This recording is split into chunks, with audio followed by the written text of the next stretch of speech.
Yeah, I really like, Kathy, how you explained what was the seed of the motivation of the initial collaboration, that friendship, but I didn't really get it clear what was the seed that motivated especially yours, because there's so many. So I'd like to hear it, at least from the other two, if you have anything else to add, Kathy. Can you hear the question in the back? Okay, very good. So, seed, motivation. Robin, Jane? For us, oh, excuse me. The microphone. For us, the seed was my organization, the Hawaii Immigrant Justice Center, Aloha Medical Mission, and Pacific Survivor Center. We were the three that thought, gosh, there are so many, we serve the same population base, we do a lot of the same work, we're really interested in the legal medical model, but we couldn't figure out how to make it work. And Aloha Medical Mission said, well, wait a minute, if you guys are going to apply for this grant, we want to include some other people in it too. So Aloha Medical Mission identified Reach Out Pacific as a possible collaboration, as well as Family Promise, because they also serve a very similar population to Aloha Medical Mission. So while Hawaii Immigrant Justice Center may not have had any relationship with Reach Out Pacific, Aloha Medical Mission did, and so that was why we had the 6 groups come together.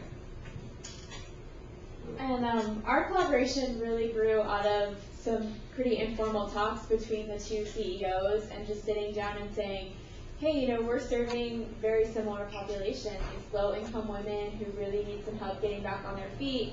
And I think one of the keys was that the YWCA really focused on financial health. And that was something that Child and Family Service didn't necessarily have as part of their services. And Child and Family really provides a lot of emotional support to these families, which may be something that some of the families who are working with the Y could really use. So it was a good fit in that they're serving similar populations, but they weren't doing the same services, so they were able to work really well together in that way.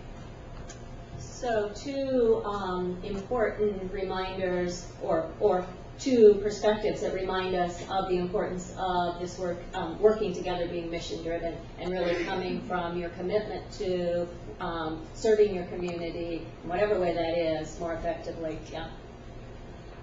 Yes, sir. Just to follow up to that, have any of the organizations worked together in some sort of collaborative fashion prior to? Yeah. Did you hear the question? How'd you work together before? Child and Family Service and the Y had done some referrals to each other from different programs, but nothing that was tracking the referrals and no kind of formal collaboration. We also had no formal collaboration, although we do work pretty closely with Pacific Survivor Center.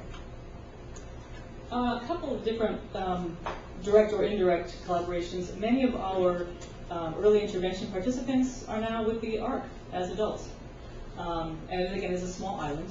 But for the last 3 years, Easter Seals Hawaii and the ARC of Kauai have conducted a day-long safety fair, which is part of our accreditation that all of the employees have to go through. And we joined forces to do that 3 years ago, and we've done it successfully ever since. So there was some familiarity and some collaboration on that really important project.